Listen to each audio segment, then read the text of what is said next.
By 1944, the skies over Europe had become a narrow corridor between life and disappearance.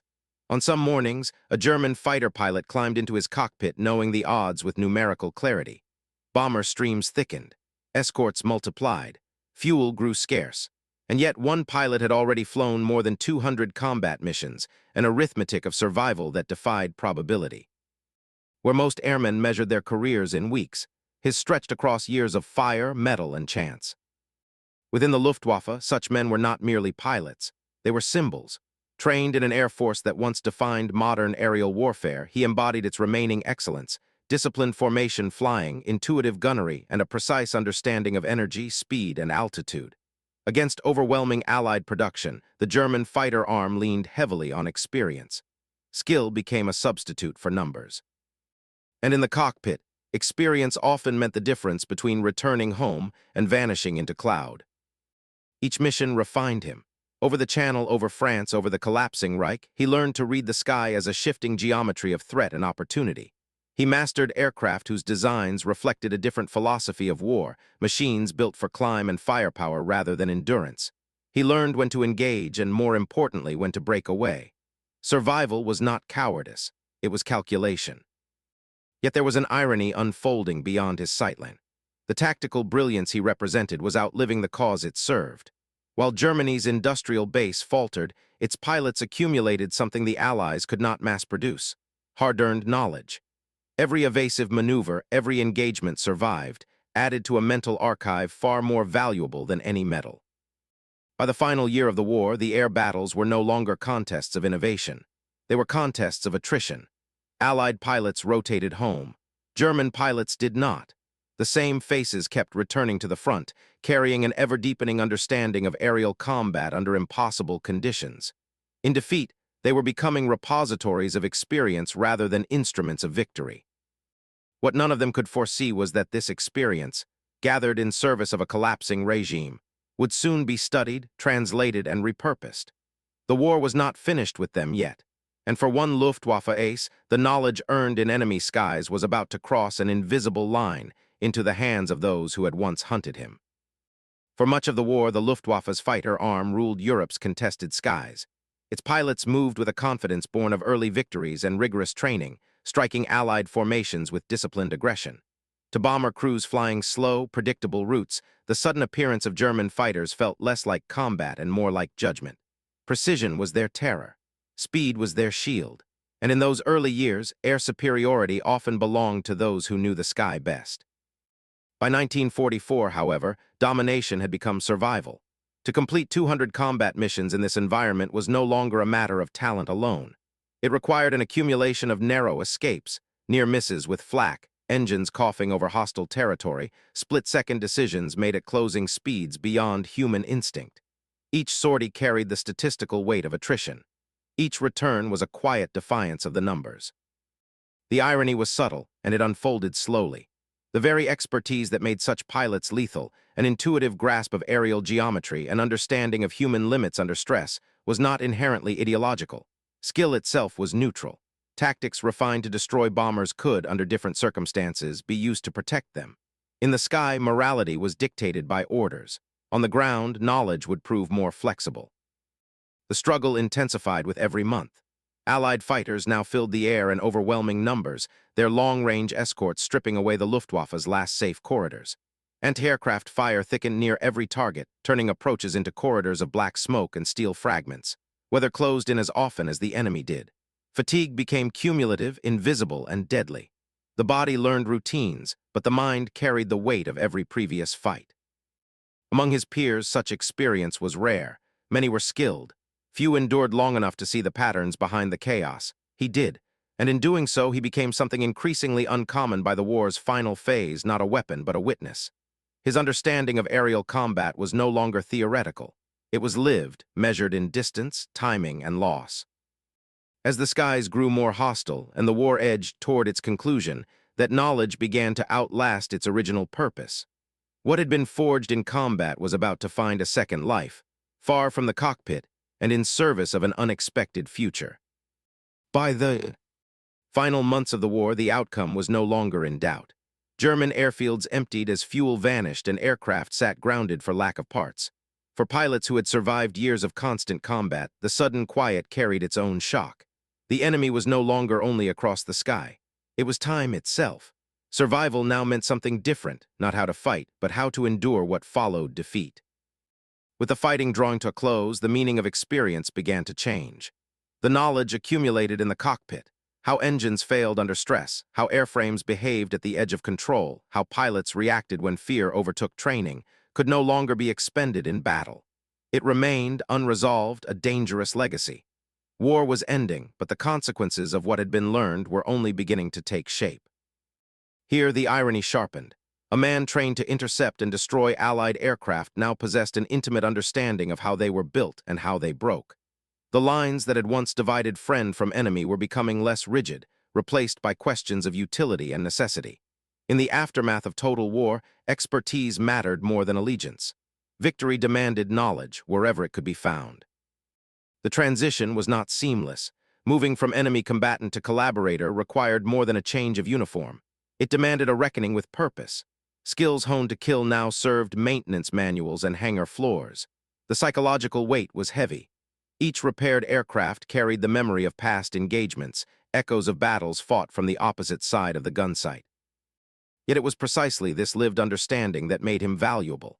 American aviation planners, already looking toward the next generation of flight, recognized that experience could not be manufactured overnight.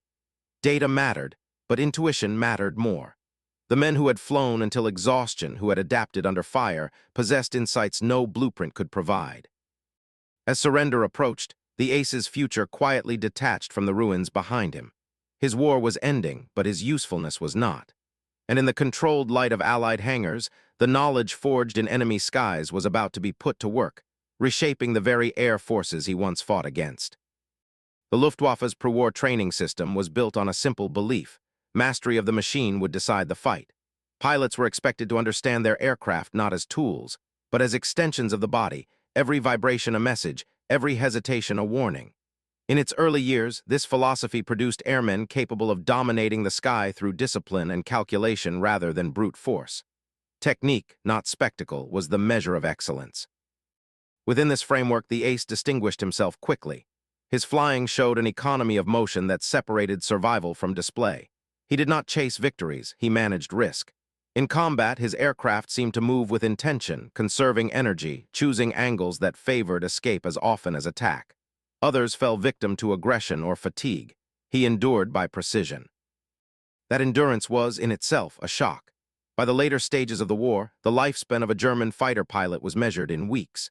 To continue flying beyond 100 missions suggested something beyond luck. It implied an ability to learn faster than circumstances deteriorated. Each sortie added another layer of understanding: how opponents behaved under pressure, how machines failed when pushed beyond design limits, how quickly chaos replaced planning in a crowded sky. But endurance came with cost. Survival meant absence. Each return to base was marked by empty bunks and silent roll calls. Friends vanished between briefings. Familiar voices disappeared from the radio. The psychological toll was cumulative, carried quietly and without ceremony. There was no time to grieve. The next mission always came. Irony followed closely behind. The same meticulous knowledge that allowed him to exploit enemy weaknesses was rooted in universal principles of flight. Lift, drag, stress, fatigue, these were not German or Allied concepts. They were mechanical truths, and as the war turned decisively against Germany, it became clear that such truths would not perish with defeat. They would be inherited. His understanding of aircraft mechanics deepened alongside his combat instincts. He knew how engines responded after repeated stress cycles, how minor design compromises revealed themselves only in prolonged use. These insights were rarely written down. They were learned in the air, often seconds before failure. In a post-war world already anticipating faster, higher, more complex machines, such knowledge was irreplaceable. By the time the guns fell silent, he was no longer merely a pilot. He was a repository of experience, technical, tactical, and human. What had once been sharpened for war now carried a different weight. As new hangars filled with unfamiliar insignia, his precision was about to be tested in a new role, one that would redefine what survival ultimately meant. Germany's collapse arrived not with a single moment but with a sequence of endings. Airfields were abandoned. Orders stopped arriving. For pilots who had lived by schedules and sorties, the silence was disorienting. When capture came, it was abrupt and unceremonious. One day he was a combat aviator. The next, he was a prisoner of war, stripped of insignia, confined by fences rather than fuel limits. Conventional belief held that prisoners faded into obscurity. Disarmed and displaced, they waited while history moved on without them. Most did. But this ace carried something that could not be confiscated. His experience, measured in hundreds of missions, remained intact. Even in captivity, it distinguished him from the thousands of other men who had survived the war but left fewer traces behind. The irony was immediate and unmistakable. The Americans who processed him understood aviation not only as a weapon, but as a science moving rapidly forward. Jet propulsion, high-altitude flight, and new structural limits were already reshaping the future. In this context, a man who had pushed piston-engine fighters to their operational extremes was not merely a former enemy. He was a source of data. Attention followed quietly. Questions replaced commands. Interviews replaced interrogations.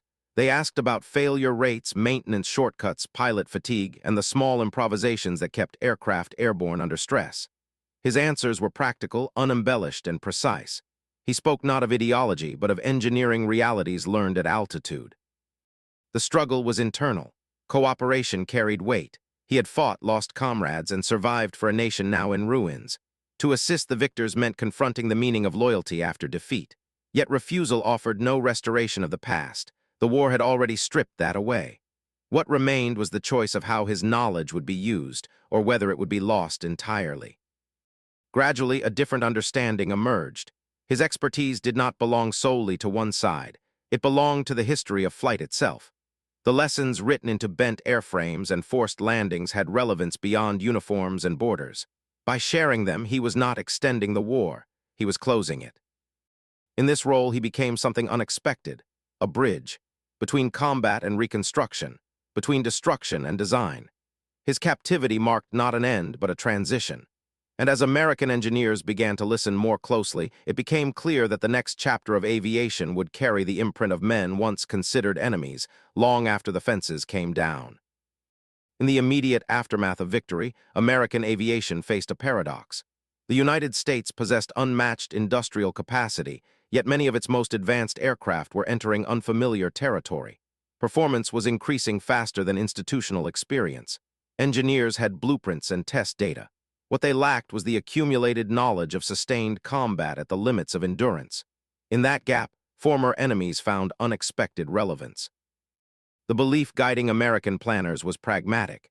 Expertise, wherever it existed, could be repurposed. The Luftwaffe ace was brought not as a symbol, but as a specialist. His transition from prisoner to technical consultant marked a sharp break from the life he had known. One day he had measured success in sorties survived. Now it was measured in inspection reports, stress tolerances, and maintenance cycles. The shock lay in the reversal of roles. He now worked beneath aircraft bearing unfamiliar insignia, examining systems he had once targeted in combat. The hangar replaced the cockpit.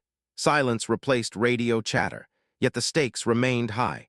A misjudged repair could cost lives just as surely as a failed maneuver in the air. The irony was difficult to ignore.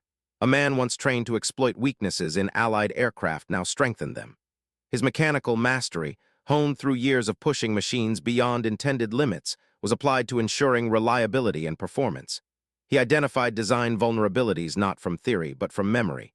He knew how pilots abused engines under pressure, how maintenance shortcuts accumulated risk, how small faults cascaded into catastrophe. Trust did not come easily. Some American personnel viewed him with skepticism, measuring his loyalty through silence and observation. He responded not with argument, but with competence. Over time, results spoke more clearly than allegiance. Aircraft returned from test flights intact. Maintenance times shortened. Failure rates declined. Practical success eroded suspicion. What set him apart was context. He did not speak only of how aircraft should perform, but how they actually did in combat. He understood fear as a meccani. Variable. He accounted for fatigue, improvisation, and human error. These insights reshaped procedures and expectations, aligning design with reality rather than assumption. In this environment, his past became a qualification rather than a liability. The war had stripped away certainties. but it had revealed truths about flight that transcended sides. And as American aviation quietly absorbed lessons learned in enemy skies, the former ace stood at an unlikely intersection, where defeat fed innovation, and survival became contribution to a future he once tried to stop. The work began quietly without ceremony. In hangars that still smelled of oil and solvent, the former ace stood beside American mechanics and engineers, men who had spent the war fighting an enemy they now examined through him. Language was sometimes a barrier, but aircraft provided a common vocabulary. Metal fatigue, vibration, stress fractures, these required no translation. He spoke with the precision of someone who had trusted his life to such details. At first, his role was observational. He listened as procedures were explained, standards outlined, assumptions stated. American aircraft were different, built for range, mass production, and pilot rotation rather than long-term individual survival. Yet as discussions deepened, his contributions became harder to ignore.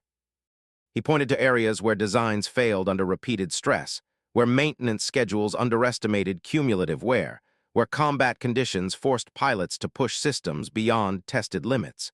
These were not theoretical concerns. They were lessons written in forced landings and missing airmen. The irony sharpened with every conversation. The same knowledge that had once allowed him to anticipate Allied tactics, to identify vulnerabilities in formation, engine response, and pilot behavior, was now used to eliminate those weaknesses. He explained how fear altered decision-making, how pilots over-revved engines when surprised, how combat fatigue shortened reaction time. In doing so, he transformed combat psychology into engineering data. Pressure accompanied this shift. Time mattered. The emerging post-war environment demanded readiness, not reflection. New aircraft were arriving faster than doctrines could adapt. Jet propulsion, pressurized cockpits, and higher operational ceilings introduced unfamiliar risks. He was expected to translate years of piston-engine combat experience into guidance relevant to an evolving fleet. The task required adaptation as much as memory. Differences in engineering culture added complexity. American systems emphasized standardization and scale. German practice, shaped by scarcity, often relied on improvisation. Reconciling the two required restraint. He learned when to speak and when to observe, when an insight applied universally, and when it belonged to a specific machine, a specific moment in the war. Credibility depended on judgment as much as expertise. Gradually, trust followed. Maintenance crews adjusted inspection priorities. Engineers revised tolerances. Training manuals incorporated scenarios drawn from lived combat rather than simulated tests. Aircraft availability increased. Mechanical failures declined. These outcomes were measurable, and in a technical environment, measurement mattered more than sentiment. The revelation came not in a single breakthrough, but in accumulation. His experience became a reference point, a human archive consulted when data fell short. When an aircraft behaved unpredictably under stress, he often recognized the pattern. He had seen it before at altitude with nowhere to land. His value lay not in innovation, but in anticipation. In this role, the ace ceased to be an anomaly. He became a conduit through which wartime experience flowed into peacetime preparation. Knowledge once forged to gain advantage now served to reduce loss. The transformation was subtle but profound. Killing power gave way to reliability. Destruction yielded to prevention. As American aviation continued its rapid evolution, his influence remained largely invisible, embedded in procedures and expectations rather than headlines. Yet the aircraft that flew farther, lasted longer, and returned more often carried traces of lessons learned in enemy skies. And as the focus shifted toward faster, higher, and more uncertain frontiers, the question lingered. How much of the future of flight would rest on experience earned in a war meant never to be repeated? 200 combat missions do not leave behind a single lesson. They leave a system of understanding, built slowly and refined under pressure. In aerial combat, extremes are routine. Engines are pushed beyond red lines. Airframes flex in ways designers never intended. Pilots ask machines to forgive errors made at closing speeds where hesitation is fatal. From this environment, the ace carried insights no controlled test flight could reproduce. Each dogfight revealed how theory collapsed. Under stress, aircraft performed differently when fully loaded, damaged, or flown by exhausted men. Cooling systems that worked on paper failed in prolonged climbs. Control surfaces behaved unpredictably at the edge of the envelope. These were not flaws easily detected in laboratories. They emerged only after repetition, when cumulative strain exposed weakness. Surviving such moments required adaptation, and adaptation produced knowledge. The belief guiding post-war aviation was that this knowledge could be preserved. War had destroyed cities, but it had also generated data earned at terrible cost. If properly understood, those lessons could shape safer and more effective aircraft. The ACE's task was to convert memory into structure, experience into procedure. He spoke of moments when aircraft betrayed expectations and of the adjustments that restored control. In doing so, he turned survival into guidance. The irony was inescapable. Combat strategies designed to gain advantage to surprise, overwhelm, and destroy now informed safety margins and training protocols. The same understanding of human limits that once allowed him to outfly opponents was used to design systems that compensated for fatigue and fear. What had been optimized for killing was repurposed for preservation. The struggle lay in translation. Engineers wanted measurements. He offered context. They asked for failure rates. He described sequences, how small decisions cascaded into loss. Bridging that divide required patience. He learned to anchor stories in mechanics, to extract principles from moments of chaos. Over time, anecdotes became patterns. Patterns became recommendations. Work stretched long into evenings. Diagrams filled with annotations. Procedures were rewritten. He emphasized redundancy where confidence had once reigned, and simplicity where complexity invited error. He argued that pilots under stress would always choose the familiar, even when the optimal option lay elsewhere. Designing for that reality became a guiding principle. The revelation was cumulative. As aircraft returned from flights without incident, as maintenance issues declined, as pilot confidence improved, the value of his experience became undeniable. Innovation accelerated not through radical invention, but through refinement. Aircraft were not merely faster or stronger, they were more forgiving. In this way, the lessons of 200 missions reshaped aviation's future. They reminded engineers that machines are only as reliable as the humans who depend on them. They underscored that combat is the harshest testing environment imaginable, and that surviving it generates knowledge beyond calculation. Long after the war receded into history, those lessons remained embedded in design philosophy and operational doctrine. And as aviation pushed toward higher speeds and thinner air, the experience earned in piston-engine dogfights continued to whisper warnings: quiet, precise, and difficult to ignore. The transition from enemy to contributor was neither immediate nor comfortable. In American facilities still marked by wartime urgency, the ACE's presence unsettled routines. He wore no uniform of authority, carried no rank that fit the moment. For some, his past remained louder than his words. Distrust lingered in glances and silences, shaped by years of combat and loss. Technical competence alone could not erase memory. Early interactions reflected this tension. Suggestions were acknowledged politely, then set aside. His insights were weighed against established doctrine, often dismissed as artifacts of a defeated system. Yet aircraft do not respect pride. Mechanical problems persisted, and test flights continued to reveal inconsistencies that procedures alone could not explain. Slowly, necessity reopened conversations. The irony emerged through repetition. Each time a persistent issue defied conventional analysis, his experience provided clarity. He recognized stress patterns others overlooked, traced failures back to pilot behavior under duress, and identified where design assumptions collapsed in real conditions. These interventions were not dramatic. They were practical, and practicality in an engineering environment builds credibility faster than argument. Reliance followed respect. Mechanics began seeking his opinion before implementing changes. Engineers invited him into design reviews, asking not only how a system should perform, but how it would likely be used. The former enemy became a quiet constant in problem-solving sessions, his past receding behind the reliability of his insight. What set him apart was not innovation in the abstract, but application. He understood that machines exist within human systems: training pipelines, maintenance schedules, operational tempo.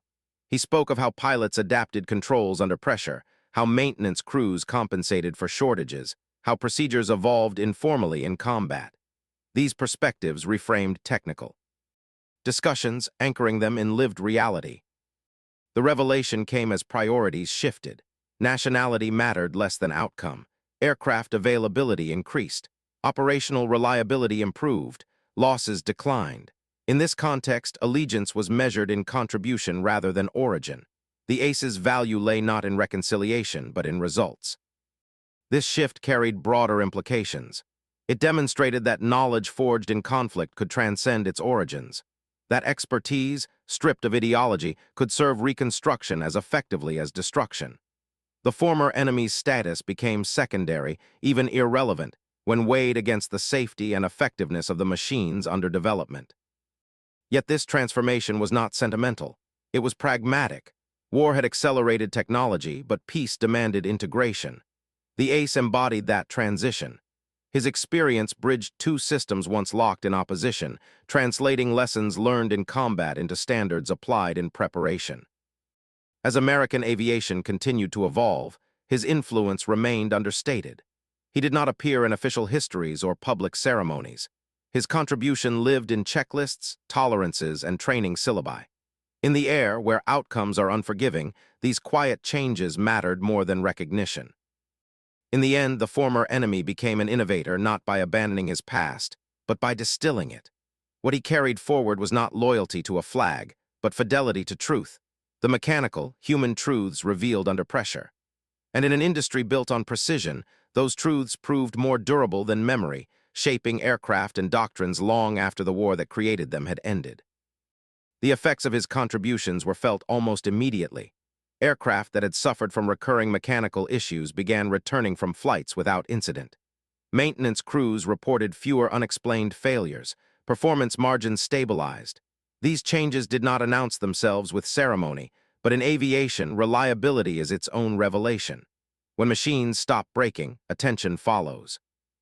The shock lay in the speed of improvement. His insights cut through layers of assumption that had survived the war unchallenged. He identified where maintenance schedules underestimated cumulative stress, where components designed for ideal conditions failed under operational reality. These were not dramatic redesigns. They were adjustments rooted in experience, small changes that acknowledged how aircraft were actually flown, not how they were imagined. The irony was difficult to overlook. During the war, his influence had been measured in aircraft destroyed and engagements survived. Now his impact exceeded that tally. By improving survivability and readiness across an entire fleet, he indirectly preserved more lives than any single pilot could in combat. The war had limited his reach. Peace amplified it. This marked a turning point. American air strategy after 1945 was shifting rapidly. The emphasis moved toward sustained global presence, long-range operations, and technological superiority rather than attritional combat. In this environment, durability and ease of maintenance mattered as much as speed or firepower. His recommendations aligned precisely with these priorities. Repair procedures were streamlined to reflect how damage actually accumulated in flight. Components most prone to failure under stress were reinforced or redesigned. Training protocols began to account for pilot behavior under fatigue, recognizing that human limits were as decisive as mechanical ones. These changes rippled outward, influencing not only aircraft design but operational planning. The transformation revealed a deeper truth. Combat knowledge, once isolated to the cockpit, became a force multiplier when applied systematically. His experience informed decisions across multiple layers: engineering, logistics, training, and doctrine. What had been learned in moments of crisis now shaped long-term capability. In this context, his former status became almost irrelevant. He was no longer a Luftwaffe ace or an American consultant. He was a practitioner of flight who had seen its limits and survived. The systems he influenced carried no memory of his uniform. They reflected only the accuracy of his insight. As American aviation entered the jet age, the relevance of his lessons did not diminish. If anything, higher speeds and thinner margins made them more urgent. Machines grew more complex. The cost of failure increased. Designing for human error, mechanical fatigue, and operational abuse became essential. His wartime experience provided a foundation for these considerations. What emerged was a quiet revolution. Post-war air power did not advance solely through new engines or materials, but through understanding.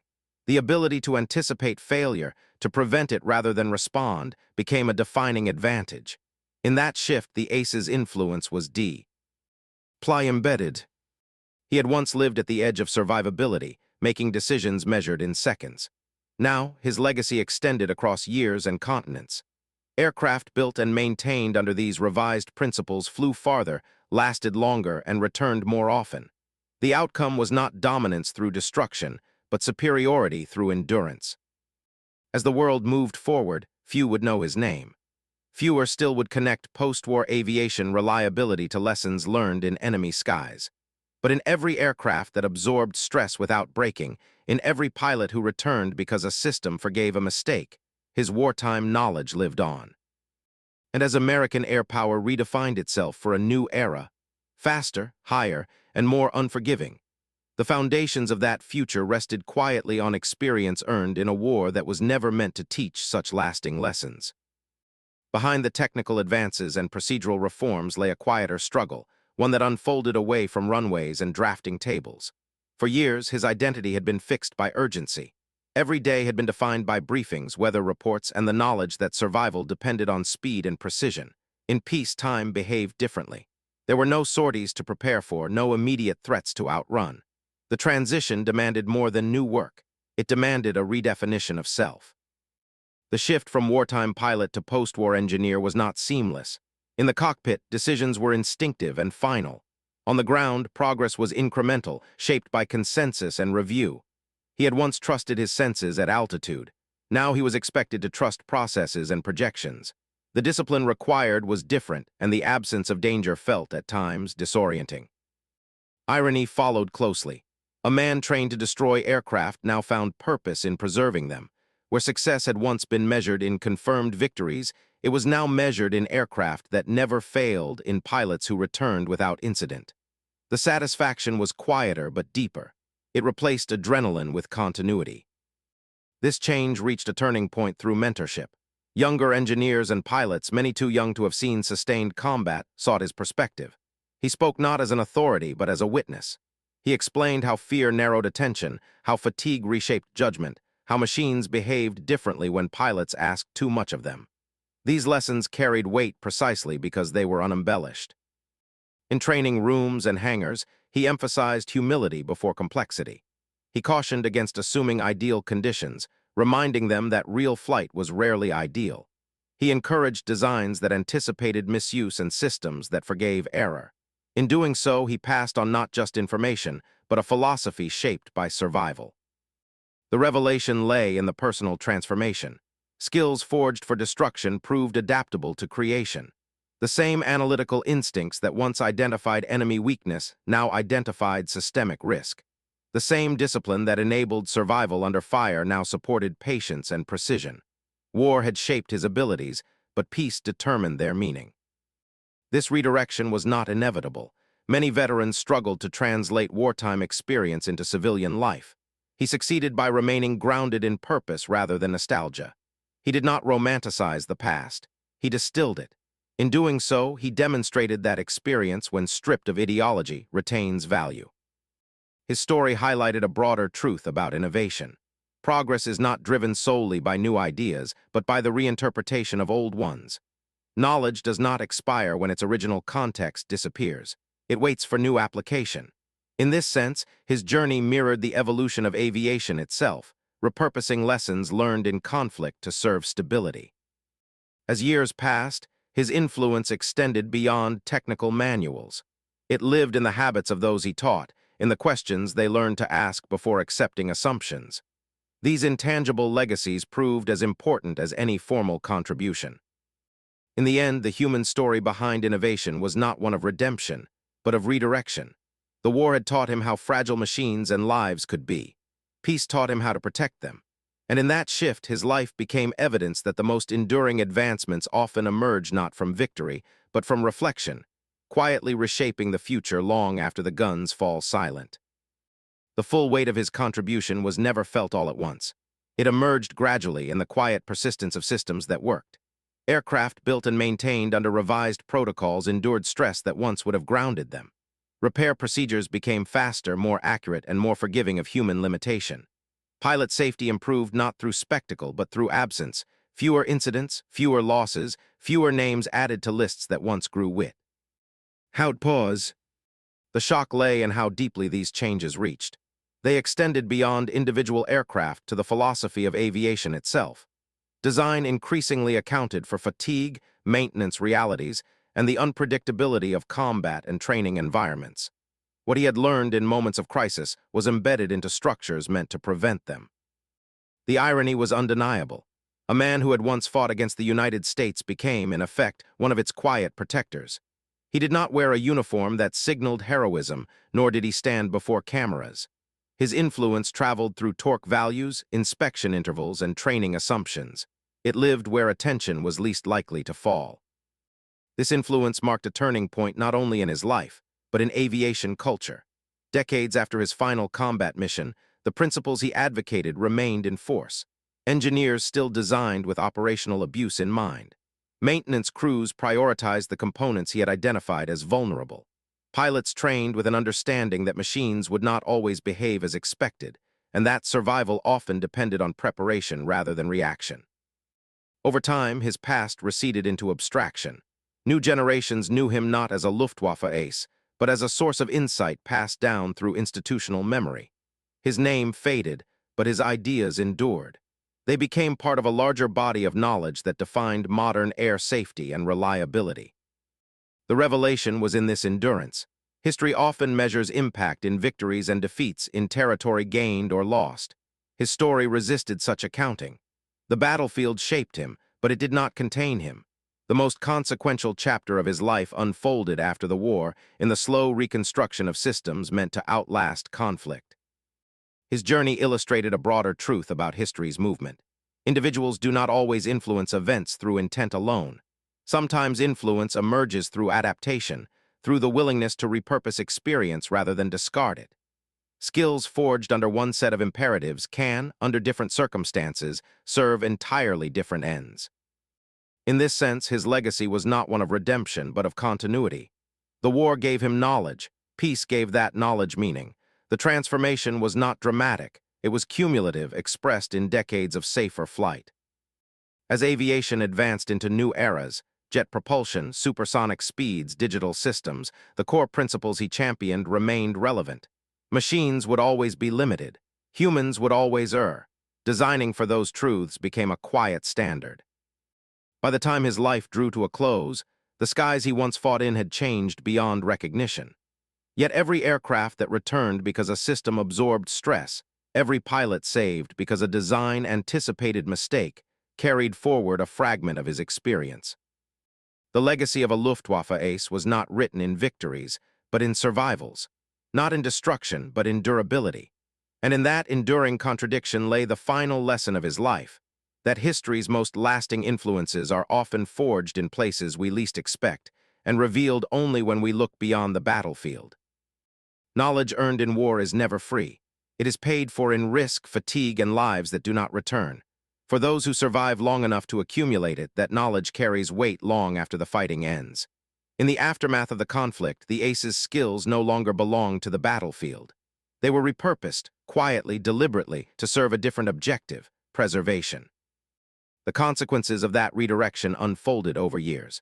Procedures refined through combat experience reduced mechanical failures. Training informed by lived reality prepared pilots for the moments when systems faltered. Aircraft designed with an understanding of human limitation proved more resilient under stress. The same skills once sharpened to gain advantage now strengthened forces by reducing loss rather than inflicting it. The irony was stark. Techniques developed to exploit weakness were now used to eliminate it. Insights into fear, fatigue, and error, once tools of tactical dominance, became foundations for safety and reliability. The transformation did not erase their origin. It reframed it. Knowledge carried no allegiance. It responded only to application. This shift revealed a larger pattern. Wars accelerate learning in ways no other environment can. They compress trial and error into moments where failure is final. Those who survive such compression emerge with understanding that cannot be simulated. The question that follows is not whether this knowledge exists, but how it will be used. For the ace and for others like him, survival conferred responsibility. Experience once earned demanded direction. To withhold it would allow the same failures to repeat. To apply it was to acknowledge its cost, in sharing what he had learned. He honored not victory, but survival itself. The revelation lay in how far that knowledge traveled.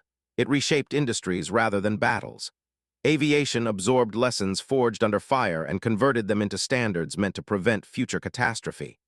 This pattern repeated beyond flight, in medicine, engineering, and logistics, where wartime improvisation informed peacetime practice.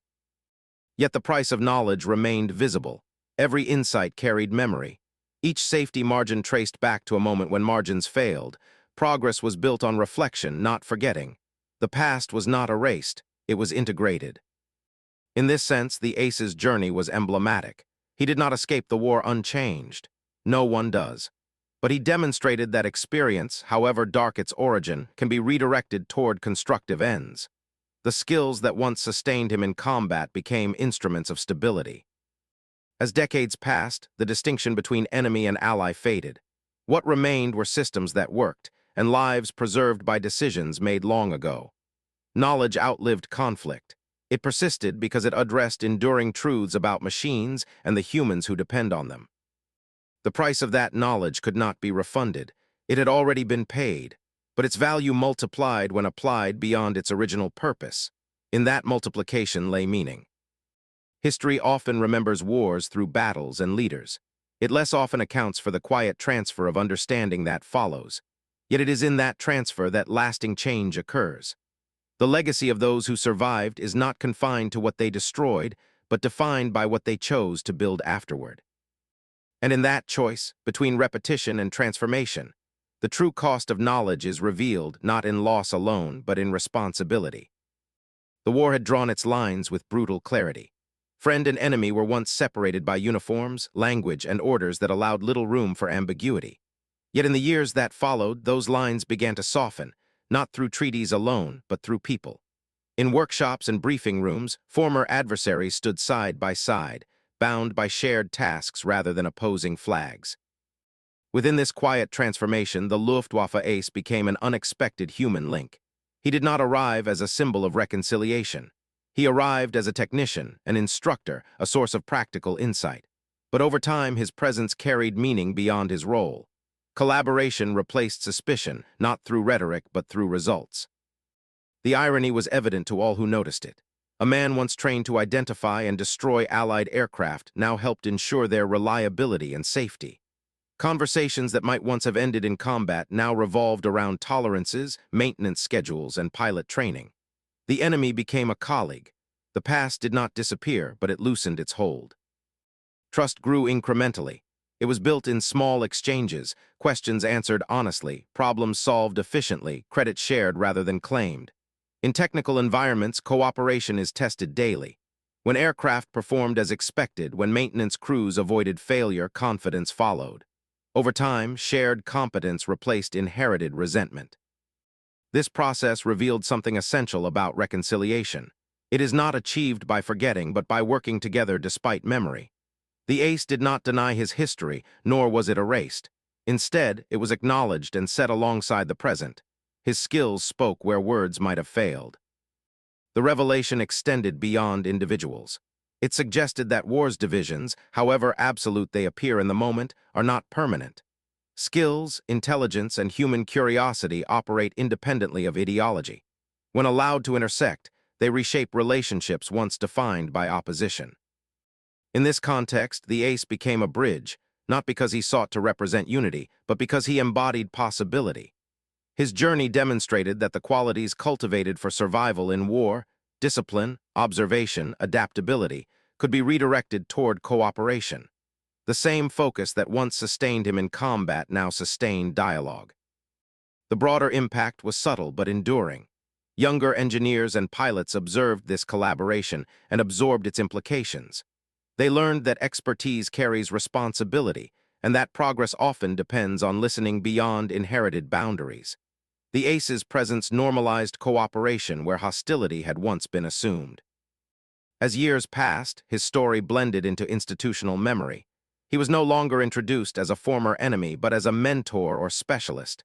The labels faded. What remained was contribution. This evolution did not negate the war or its costs. It acknowledged them. Reconciliation, in this sense, was not absolution. It was function. It was the practical decision to build a future that required fewer enemies and more understanding. The bridge he represented was not architectural or diplomatic. It was human. It rested on shared work and mutual respect. In aviation, where failure is unforgiving, trust must be earned repeatedly. He earned it. In the end, his role illustrated a quiet truth.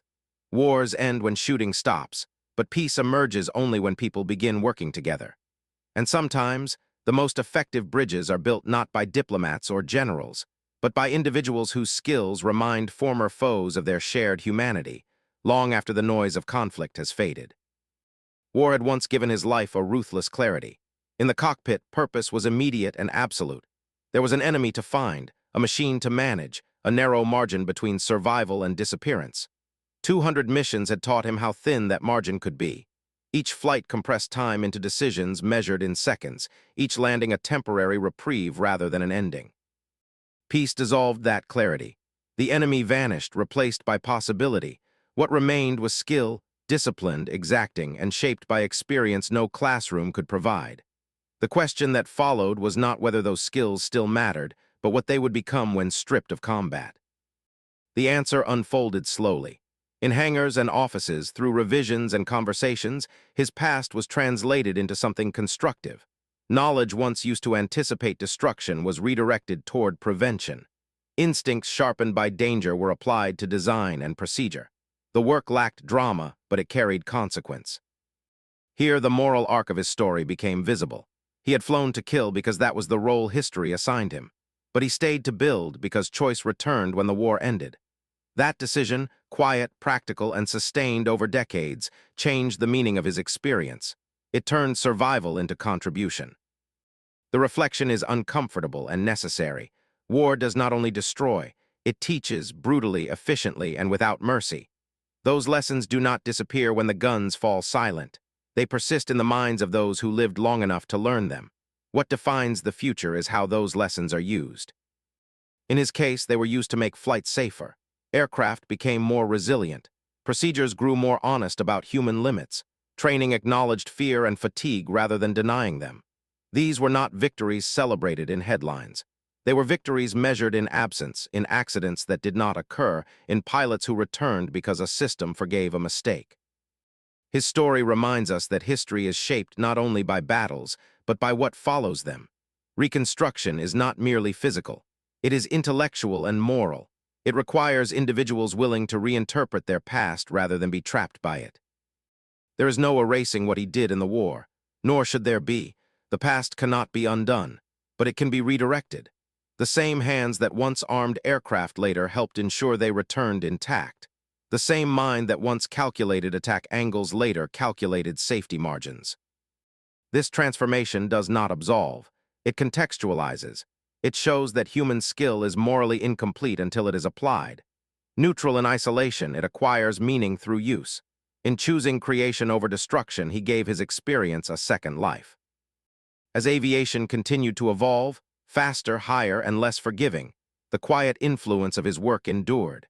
It lived in designs that anticipated failure, in systems that respected human fallibility, in doctrines shaped by realism rather than optimism. The skies grew safer not because war was forgotten, but because it was understood. In the end, his legacy rests on a simple truth. Conflict may shape ability, but character determines direction. He flew to kill, but he stayed to build, and in doing so, changed the course of aviation forever. 200 missions in the Luftwaffe, and a lifetime shaping the skies of a former enemy.